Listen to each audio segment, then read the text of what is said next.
Great. Thank you, everyone. Good afternoon and welcome everyone for joining this webinar. My name is Dr. Amit Borse and I'm a Group Product Manager with IVA, a division of MCure Pharmaceutical. MCure is a pioneer in the field of gynecology and IVF. Programming 28 is a scientific phrase of the year and is based on the concept of managing an ovarian cycle with GnRH analogs, gonadotropics, and hormones. Hence, our webinars are called Programming 28 webinars. Today, we have a very special webinar. As it is said, every scientific breakthrough is very special. So this is every first which matters. Today is a webinar on first ever savior series through ART from none other than Dr. Manish Bankar, sir. May I now request Dr. Kalyani Shrimali? She would be a moderator for this session. She is a fertility consultant with Nova IVF Indore. Ma'am, may I request you to take the stage, please? Okay, I hope you all can hear me. Yes, ma'am. Yeah, so good afternoon, everyone. Thank you all for joining in today in your OPD hours. We are highly obliged and we are very happy that you all could make it today. Like Mr. Dr. Amit said, that every first matters. And yes, every first matters in every field that is. Today, we take the great honor of welcoming Dr. Banker, sir, who has made the history in the reproductive medicine in India for being a part of the team or leading the team, may I say, for having the first baby that is known as the savior baby in cases of the thalassemia, where the baby was able to donate her bone marrow by the first matching of the HLA, and consequently the brother was saved through the multiple transfusions, and now he's free of this disease because of the bone marrow transplant. At the outset, Dr. Banker sir and myself, we would like to thank AmCure for allowing us to have this platform today to share this historic movement and for the wonderful case discussion with all our doctors around Pan India. So this is something which we are very happy about, and I am glad and I'm proud to be a team of Nova, in which we are able to do such amazing scientific work. Apart from giving the happiness to the patients, we are also enabling ourselves to explore the various scientific methods which are available in India as well as outside, and getting those same things in India as well. So today it's an honor for me to share the platform with Banker sir. He's always been an idol to me, and he will always have a special place in my heart because he has guided me through all my years in Nova and before Nova, for enabling us, each and every consultant, to come out with best of our qualities and to deliver the best of the success for our patients. So without wasting any time, I would like to introduce Dr. Banker sir. We all know Dr. Manish Banker. He actually doesn't need any introduction. He's the medical director for Nova IVF Fertility, one of the largest IVF group in India. He has been selected for the prestigious Dr. V.C. Roy Award in 2017 by MCI. He is also the past president of ISAR from 2012 to 2014. He has been the chairman in Fertility Committee for FOXY. He has been the member of the draft committee of the ART Bill of India ICMR, and also been in the editorial board of the JOGI, that is of the Journal of Human Reproductive Sciences, and he's also the board member for Poseidon Group. So I welcome Dr. Banker sir today, and we will go ahead with the presentation, and later on we can take the question and answer session. Thank you very much. Would like to thank MCure for hosting this webinar on this particular remarkable breakthrough. And I also would like to thank Kalyani for the kind introduction. So we'll have about 20-30 minutes of talk where I'll take you through exactly what we have done in this particular instance, and also other cases where similar technology can be used to benefit not only infertile couple, but many a times couples who are essentially fertile, but they need our assistance.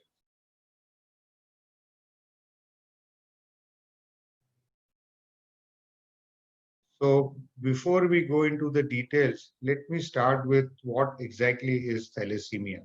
Now, thalassemia is a genetic blood disorder which occurs when there is a defect in the genes which are involved in the synthesis of hemoglobin.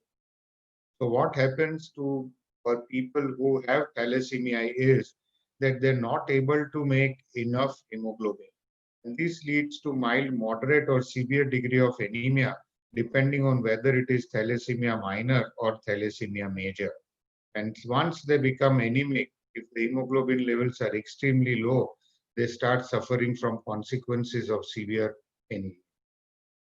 Now, beta thalassemia occurs due to manifestations in the subunit beta of hemoglobin, or HBB.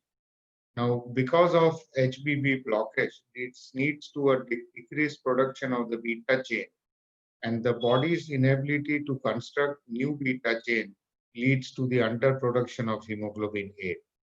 It is essentially an inherited autosomally recessive disorder, which means that there are two copies for this in every individual, and one person can have either none, one, or both the copies. Now, this gene is typically located on chromosome 11. Let us see how this actually gets carried. So let us assume, first of all, if there is only one partner who is affected and the other partner is normal, then it is not a problem at all.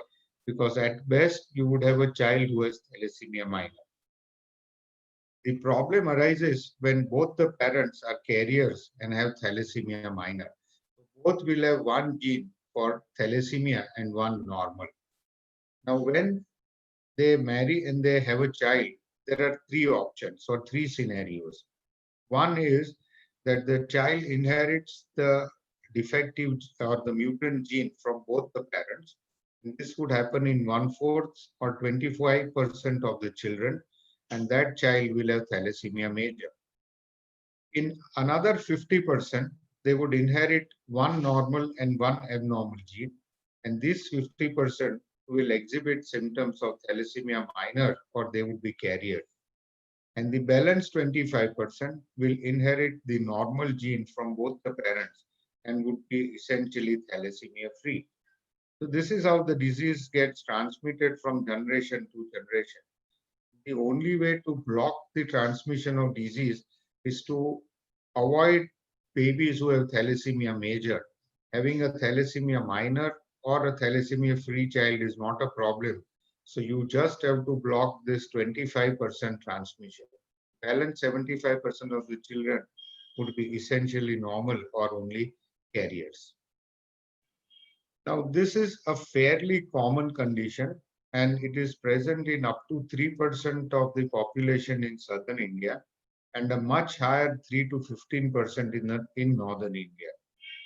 Within these regions, it is extremely common in certain communities like Sindhis or Punjabis in northern India, the Bhanushalis, Kachis and Lohanas in Gujarat, the Mahars, Kolis and Angris in Maharashtra, and the Gaudas and Lingayats in Karnataka. So apart from a regional basis, it is also more commoner in certain communities. Now, India is a very huge disease burden and has upwards of 100,000 patients with the beta thalassemia major condition. And in a year, typically 8,000 to 10,000 new births keep on happening every year. So the burden of disease is fairly high. Now, it is a very easy to diagnose this condition. What you need is a simple hemoglobin electrophoresis, and ideally this should be a part of not only preconception, but premarital counseling.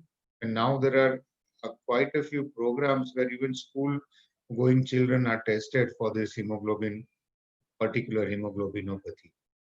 It need not be repeated again in life. If you do not have thalassemia, you will never have it in your lifetime. So this is a very simple test costing less than 1,000 rupees, and every person should be screened for this before marriage, and if not so, at least before they want to plan a pregnancy. Then the next question is, how do we prevent the condition? First and the foremost is that every patient or a person who has thalassemia minor should check the status of his or her partner.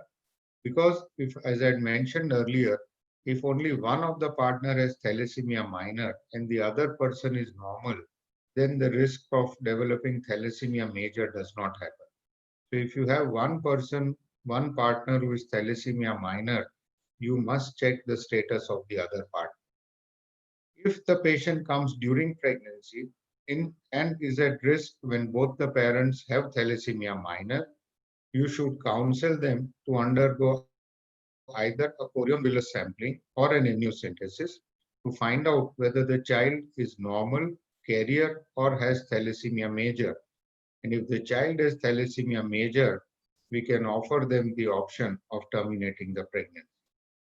But if the patient comes in the preconception state, you have one more option, and that is to do IVF and test the embryos for the presence or absence of thalassemia major, and if the and only transfer embryos which do not have thalassemia major. So here we are completely avoiding the need for an abortion. We will only transfer embryos which are either disease free or have only the carrier status for thalassemia minor. If by chance, in spite of all this, you have a child who is born with thalassemia major, there are two treatment options available. One is a palliative. Because of the severe degree of anemia, you need to give them repeated blood transfusions. But we have another curative option, and that is bone marrow transplantation, carried out from a person who is HLA matched, either within the family or outside the family, and does not have thalassemia major. So this is the curative option. Now, for all this bone marrow transplantation, what we need is HLA matching. Now, what is this HLA? HLA stands for human leukocyte antigen. This is a gene encoding system, proteins which are responsible for the regulation of immunity. So HLA proteins are associated with defense against diseases and are one of the major reasons why an organ transplant or a bone marrow transplant would get rejected. Now, these HLA proteins are extremely diverse, and hence to have two individuals with the same HLA matching is not very common. The probability of finding such a match for an Indian patient in a multinational or an international HLA registry is around 16%. But if we look at all our Indian registries, this probability of matching is a very dismal 0.008% because our Indian registries are highly inefficient, and the current Indian registry has less than 35,000 people registered as compared to this international registry which has more than 22.5 million registered participants. So unfortunately, our Indian patients for an HLA match, if they want a match outside the family, have to look out for these international registries. Now, what does this savior sibling mean? The savior sibling means to have a child who is HLA matched to treat or to cure another child suffering from a particular disorder. What we do in this is create embryos or children with IVF using pre-implantation genetic testing to have a child which is unaffected or a carrier, and then use this particular child's bone marrow for transplanting into a previously affected child so that this unaffected sibling essentially becomes a savior for that particular affected child. And this can be used for many conditions. Now, let me take you through what we actually did for this particular couple. Now, Mr. and Mrs. Solanki both were carriers for thalassemia minor. They had two previous children. Their elder daughter, 7 years, was thalassemia free, and their second son, Abhijit, was suffering from thalassemia major. And Abhijit required frequent blood transfusions. In his life of 6 years, he had received 80 transfusions till they approached us. And because of this, they were advised bone marrow transplantation. The first option that they did was to check whether either of the parent, which only had thalassemia minor, or the daughter who was disease-free, whether they were matching or not. And unfortunately for them, none of the three would be HLA matched with the affected child. You can see that even within the family, neither the husband, nor meaning neither the father, nor the mother, nor the sister was HLA matched for that particular child. So then they tried to look for matched donors both in the Indian registries and abroad. They could not find any match in any of the Indian registries. They eventually could find a match from an unrelated donor. This is called MUD because you are not taking this particular donation from the family. So it is matched unrelated donor in a bank in USA, but this turned out to be prohibitively expensive. With this kind of a background, they approached us to have a child who is both HLA matched and is normal on PGT-M and PGT-A testing so that the child is healthy and would provide bone marrow transplantation for their earlier affected child. We performed 3 successive IVF cycles at our center in Ahmedabad to create a pool of embryos, and I will take you through this as to why do we need so many attempts to find this HLA match. And this is the history of the 3 cycles. In the first cycle, she produced 25 oocytes, 20 of which were matured and fertilized, and this led to the formation of 7 blastoses, which were biopsied and vitrified individually. The second cycle yielded 19 oocytes, 16 fertilized, and had got us 3 blastoses. And the third cycle, similar to the first, 26 oocytes, 24 matured, and this gave us 8 blastoses. So we had a total of 18 blastoses vitrified from these 3 particular attempts. What we then did was, we subjected these 18 embryos to PGT-M testing. What we have to do is take a few trophectoderm cells from each embryo and then vitrify them individually so that when the reports come in, we need to know as to which embryo to use for embryo transfer.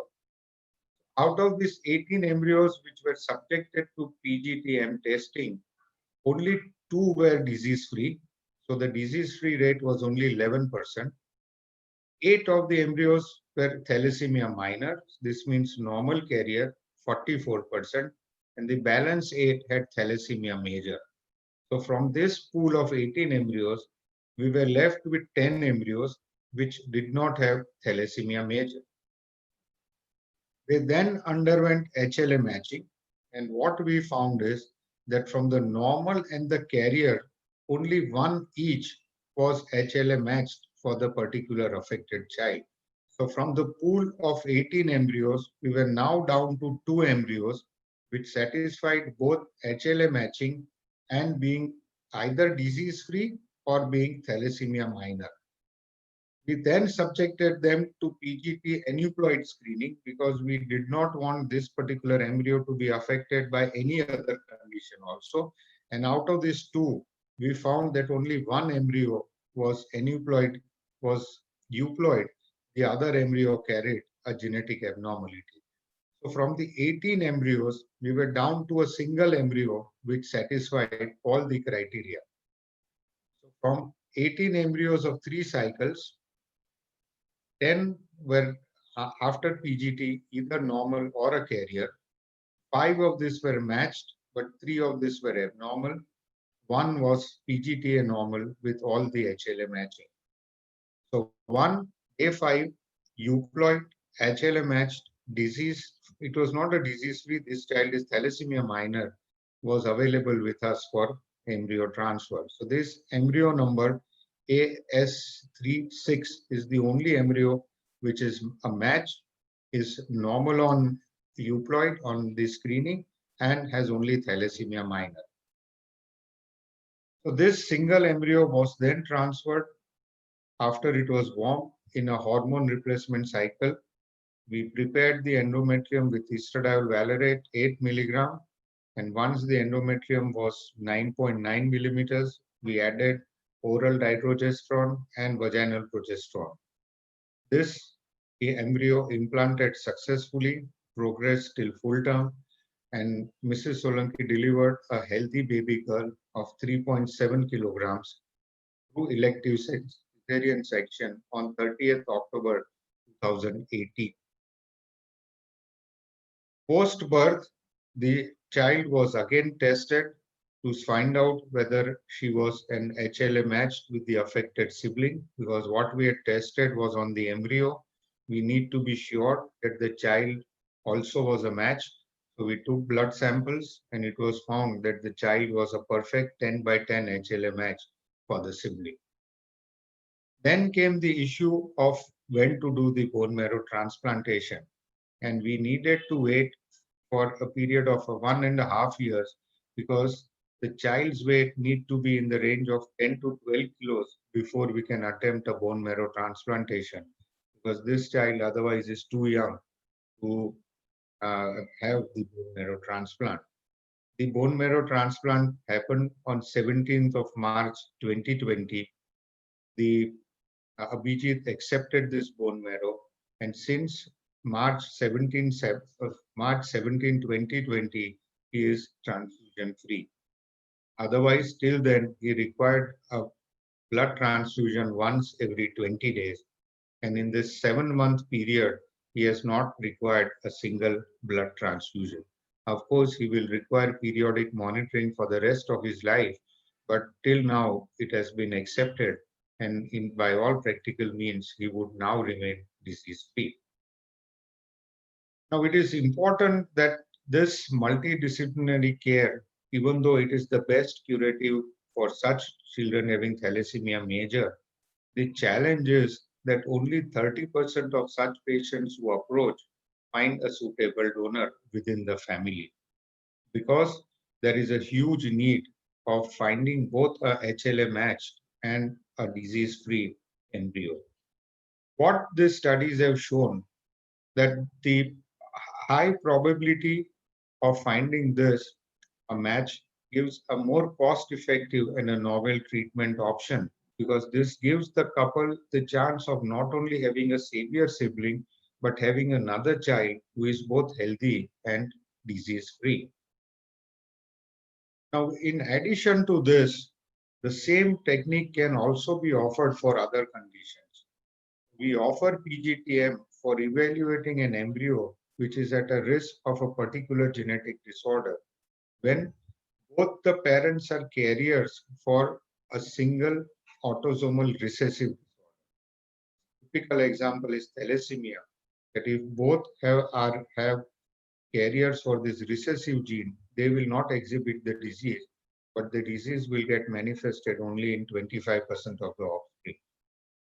It should also be offered when one partner is a carrier, has the recessive gene, the other partner is normal, but they have a child who has this particular recessive disorder.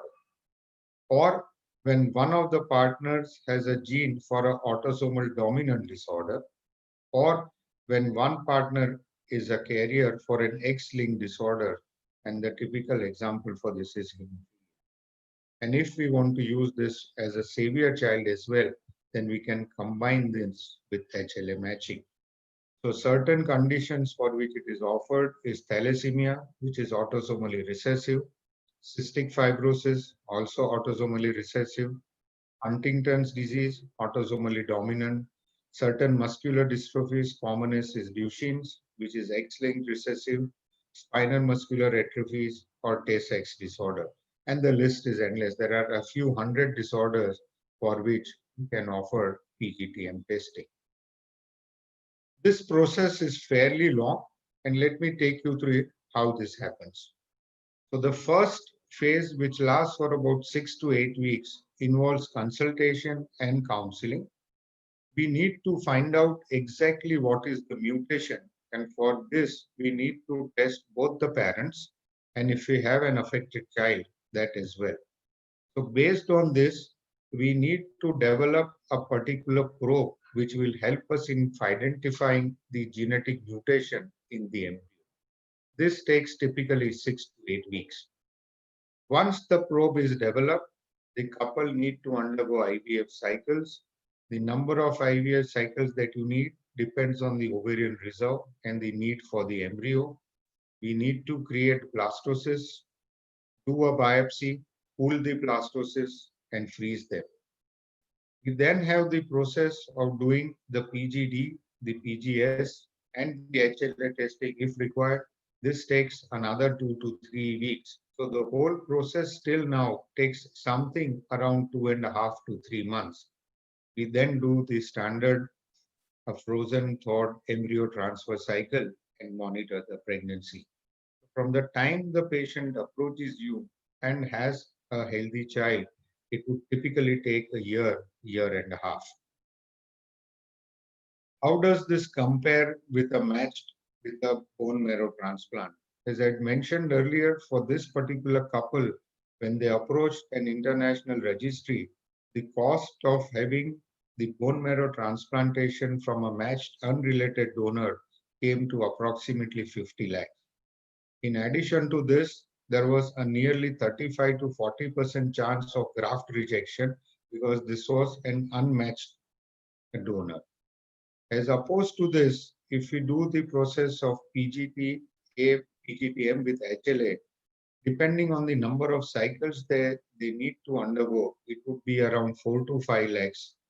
PGT-M and HLA testing probe development would cost somewhere around 3 to 4 lakhs, and the bone marrow transplantation about 8 to 10 lakhs. So the total cost coming to around 20 lakhs, which is significantly less than that of a matched unrelated donor.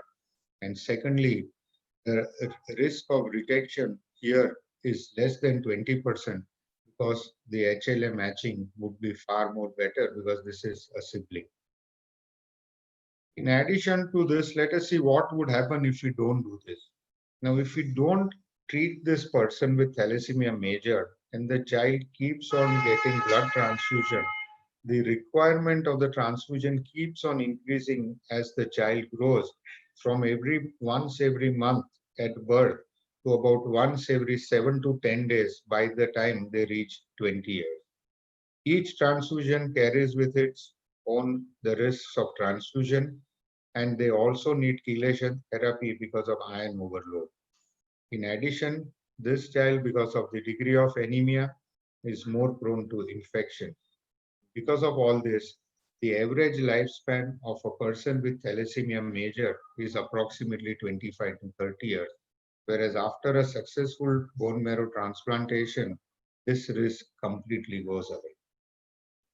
Because of this, the child is practically cured, and both the child and the parents can then live a completely normal life. Now, let us see how common this is and what is the literature on this. Now, this is a collaborative multi-center ASHRAE study published in Human Reproduction, which included 14 centers in Europe. They did this, they had 364 couples enrolled, out of which 60% were because of thalassemia major, 136 amongst these born, and out of this, only 57 of them have had successful bone marrow transplantation. The numbers are not very high. The critical point in this treatment, as I mentioned earlier, is the number of eggs that you need and the number of embryos that you need to create so that there is a possibility of having at least one normal matched embryo. And this is what this paper tells, that with PGT-M and HLA matching, the chances of identifying a matched unaffected embryo essentially depends on the mode of inheritance of that particular disorder. And if you have an autosomal recessive or an X-linked monogenic disorder, the chances of finding one matched embryo is around 18.8% only. Similar thing in this ASHRAE collaborative study, they found that the chances of finding a normal and a matched embryo was 11.6%. In our case, it was 1 out of 18, which is 5.5%. But this was only an isolated case. In addition, despite having this again study, which looks at concurrent aneuploid screening as well, it was found that only 25% of the embryos were unaffected and euploid after they have been subjected to PGT-M. So PGTM alone does not solve the problem because 75% of these disease-free embryos will have some or the other aneuploidy, and this adds one more complexity. So to summarize, IVF using PGTM, PGTA, and PGTA helps in producing a disease-free child, who then helps by giving bone marrow for the previously affected sibling. However, the probability of finding matched and euploid embryo is low, somewhere in the range of 10%, and hence we need a higher number of embryos, and we need to appropriately counsel these couples. We also need to spread the awareness that this medical condition can be not only treated, but can also be cured. Let me take you through our experience with PGTM. We have had 29 patients who have consulted us for PGTM. 15 of these have undergone PGTM cycles till now. 9 of these were thalassemia for thalassemia. 5 of these have been for creating a savior sibling. One, the case that we have published, has had a live birth. 2 of the others have HLA matched euploid embryos frozen with us, and they are awaiting embryo transfer. In one patient, we could not find a single match, and in one, we are awaiting the results of the embryo transfer. 5 patients we have had for non-savior siblings, out of which we have had 3 live births of normal unaffected children. In addition, so these are the 5 patients for savior siblings. You can see the number of cycles that they have had. 4 of them have had 3 cycles, one has had 4, 18, 14, 16, 26 embryos, 11 embryos. And you can see that in one, which we have had a live birth, second has had only one HLA match, which was an abnormal on PGTM. They only have a carrier child now, so they will have a disease-free child, but not a savior. The second patient, third case, has 2 HLA matched, 1 PGT normal, awaiting an embryo transfer. The fourth patient with 26 embryos, all HLA matched, but all of them have thalassemia major. So in spite of having 26 embryos, this patient did not have one embryo which was suitable for transfer, and we are awaiting results in the 5th case. We have also done PGTM for other categories, 2 for hemophilia, 1 for disc keratosis congenita, 1 for a short rib dysplasia, 1 for oculomotor ataxia, 1 for spinal-muscular atrophy, and 1 for gangliosidosis. We are in the process of doing this workup for oculocutaneous albinism, for Charcot-Marie-Tooth disease, ectodermal dysplasia, and for cystic fibrosis. So there are many conditions where you can offer PGTM for at least creating a disease-free child. With this, I would thank you all. Again, I thank Abbott for MCure for inviting us for this particular webinar, and we will now open the floor for question answer. Thank you very much. So thank you, sir, for the wonderful presentation. And it is very heartening to see that so many cases has been done till now, which have helped so many couples achieve, disease-free baby, as well as in simultaneously along with that, helping the other sibling also achieve the same. So, sir, we open the platform for the questions. So the first question is by Dr. Paresh.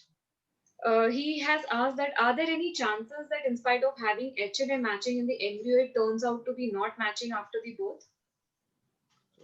Theoretically, it is a possibility, but having a completely unmatched child after birth is very unlikely. It could happen that instead of a 10 by 10 perfect match, the child could turn out to be a 9 by 10 or an 8 by 10 match. This would mean that we could still carry out a bone marrow transplantation, but the chances of rejection would be marginally higher. Right. Okay. So coming to this, when this program was started for Abhijit's savior baby, what were the challenges that we had to, because this is the first case, so I'm sure that even you had to come up with a solid plan for it and understand that what all is going to happen, how to decide, how to manage, and how the rest of the team was involved in it. So, what were the challenges that you faced during planning of this program, sir? So, as you rightly mentioned, this is a multidisciplinary challenge because we need an IVF lab where the embryos are to be created. We need a genetic testing center which has the capability of doing PGTM, PGTA, as well as HLA. And for this, we use the iGenomics lab based out of Delhi. And then we need a, a physician who will carry out the bone marrow transplantation. Subsequent to this, we needed to review the literature because we did not know as to how many embryos we should create. Should we stop at one attempt or should we start creating more embryos? Because sometimes the cost of testing the embryos is much less if we test a larger number of embryos together. And we then decided to have at least upwards of 15 embryos so that the probability of finding one embryo increases. Then it is a matter of perseverance and patience because the patient needs to be counseled. The patient has to be aware that even after all these efforts, we may not be able to find an embryo.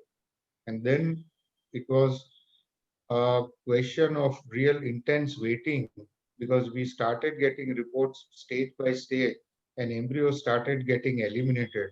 And we were so happy in the end that at least we got one embryo.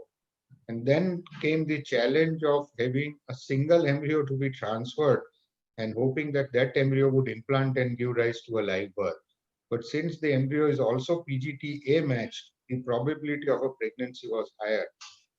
This is basically an NP percentage game because at every stage there is a possibility that something wrong could happen. So very apprehensive, a period of 1 year, and then after birth, the child should turn out to be a perfect 10 by 10 match. Correct.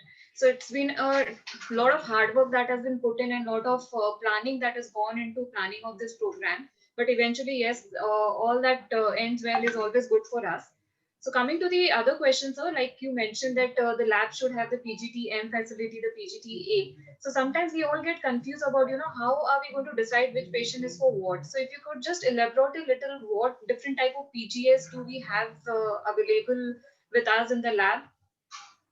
So the older terminology was PGS, which was for pre-implantation genetic screening, and PGD, which was for pre-implantation genetic diagnosis. Now everything has been clubbed together in one. It is called pre-implantation genetic testing. Now this is required for three separate conditions. One is called PGTA, where we are doing it for aneuploid screening. What we screen in this is whether the embryo has the normal 23 chromosomes or not. So this is similar to a karyotype. We only see whether the embryo has 23 chromosomes, whether there is any monosomy or trisomy. So this is typically for patients of advanced maternal age, for repeated IVF failures, or couples who have had a previous child with Down syndrome. So this will only tell us whether there is a karyotype abnormality, whether the embryo is euploid or whether the embryo is aneuploid. The second is PGT-SR, where we are looking for any structural rearrangement. And this is required when the parents have some balanced translocations, and this is typically in patients having recurrent miscarriages. Now, translocations are very small breakages. If you subject this embryo to PGTA as standard aneuploid screening, you will not be able to detect this structural rearrangement because we need to do specifically look for those specific structural rearrangement. So PGT-SR is the second test required for patients who have smaller translocations or deletions in their karyotype when we do a focused analysis for that particular aspect. The third is PGTM, where we are looking for a monogenic disorder like thalassemia or hemophilia or this muscular dystrophy. So it is a pinpoint analysis for a condition that we already are looking for, and we have to develop a probe for that particular condition. So if we want to screen for thalassemia, we need to find out the mutation of thalassemia and develop a probe which will only diagnose thalassemia. If that embryo has any other disorder, we will miss it. So ideal thing is to do PGTM for that particular disorder and do a simultaneous aneuploid screening so that the child does not have any other aneuploidy and then select the embryo. Correct, sir. So sometimes, sir, when we get such patients, they have conceived also with babies, and then we advise them that they should undergo a chordocentesis or an amniocentesis to check on the karyotype. So how do we make it a point that there's an awareness between the gynecologist or let's say between the genetic counselors as well that such possibility of planning of the IVF with PGS is a better option than rather than patient becoming pregnant with it and then doing the amniocentesis and then aborting it if the baby is not well. So is there any program or is there any let's say any plan of coming up with such things so that we can make more people aware about it? I think this is a very important point. The first step is to spread the awareness that every person should be screened for thalassemia. And I think a lot of school programs have been initiated where they are screened both for this as well as the rubella status. Second is a part of premarital or preconception counseling, where again, individual partners should be screened for thalassemia. Then the issue comes is whether you allow the child to conceive normally and test the pregnancy by chorion villus sampling or amniocentesis. There, if we find an affected child, the pregnancy needs to be terminated, or we undergo IVF, do a pre-implantation genetic testing, and only transfer a normal embryo so that the abortion does not happen. And this is an issue which needs to be counseled because the cost of both the procedures is different. And from my experience, patients who are aware of this or patients who have had to have previous abortions because of an affected child are more easily acceptable for undergoing IVF with PGTM. Right, very true, sir. Okay. So, was there any legal issues or was there any filing of the forms or anything that we needed for such procedures? Yes, so this would form under the PCPNDT Act. We have to fill up all the forms that are required that we do for a chorion villus sampling or for an amniocentesis. So that is the form F and form G. We need to do exactly what we would have done for a chorion villus sampling or an amniocentesis. Right, sir. So now that before we planned this program, I'm sure, sir, we went through so many literatures and everything. So there's a little bit of question arising for any, if there is any long-term or any psychological effects that happen in the savior baby. Again, it depends on what we are going to do. If you are creating a savior sibling who has to, let's say, donate an organ or has to undergo repetitive procedures, then it is a big issue. But if it is a one-time procedure of a bone marrow transplantation, that would not create any other psychological or even medical issues with the child. So this is a fairly straightforward and a simple one-time procedure without any long-term sequelae. Right. So because we normally do a lot of PGS routinely in the Nova Center, so we do have the patients coming when we advise them for the PGS that their first question is that is it going to damage the embryo when we are going to take the biopsy out of it? So even the lot of doctors even ask us that is it going to hurt the baby when we are going to, or is it going to damage the formation of the baby when we are doing this PGS? So I think what has changed in the last 3-4 years is moving completely from a day 3 biopsy to a day 5 biopsy. Before 3 years, what was being done is out of a day 3 8-cell embryo, 2 cells were removed. So this was almost 25% of the embryo which was removed. And herein the risk of embryo damage was higher. Now all PGT biopsies are at the blastocyst stage. So we only remove 6 to 8 cells from the trophectoderm from the hundreds of cells in the embryo. So the percentage of cells removed is very low. Secondly, these cells are removed from the trophectoderm, the part which leads to the development of the placenta, and not from the inner cell mass from which the fetus develops. So the risk of damage to the fetus is not there. Okay. The question for the HLA type is, how accurate is PGT? Yani, should we be counseling all the patients for PGT to increase our success rate, or should we be limiting it to only certain patients who have got history of repeated failures or let's say repeated miscarriages? So currently, from all evidence, it should only be restricted for patients in whom it is indicated.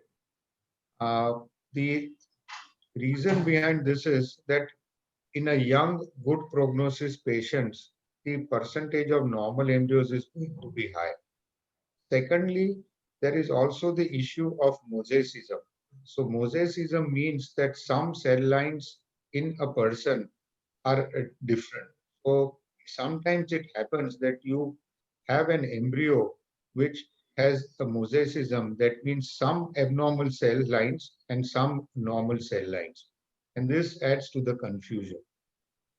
Thirdly, there is also the issue that doing a PGTA will not convert an abnormal embryo into a normal embryo. We only know whether the embryo that we are transferring is normal, and if it is normal, we should be transferring the embryo first. So what PGTA essentially does is it shortens the time to a pregnancy. So today it is offered especially for couples who are of advanced maternal age, patients who have repeated IVF failures, previous multiple pregnancy losses, patients who have had a previously affected children. So these are the patients or couples in whom it is offered. But this does not mean that you cannot offer it to another couple also. It will help us in reducing the time to pregnancy. Correct, sir. Okay. So the one more question, which for all the IVF specialists who practices the PGT or who plans to start doing the PGT or PGD for the patient, is there any particular protocol or any particular drugs or any particular this thing that you will suggest us to increase the chances of having better and more quantities of the embryos, more numbers of the embryos? I think as far as creating the embryos, it is standard protocol. The only difference is that since we will not be carrying out a fresh embryo transfer, we do not want to expose these patients to the risk of ovarian hyperstimulation syndrome. So it should always be an antagonist protocol with an agonist trigger, so that there is no risk of the procedure. But you can use any standard antagonist protocol that you would like, trigger with the agonist, and create good blastocysts, biopsy them, and freeze them. So the only requirement is a good lab where you will be able to generate good number of blastocysts. Right, sir. And so coming to like in the first case, we saw that we had to get almost 18 embryos to have that one matching HLA embryo. So what is when we are doing the counseling, because counseling is the most important part when we will be dealing with such patients. So normally how many embryos should we be advising them that, this is the minimum set of embryos that we will need to start with this program?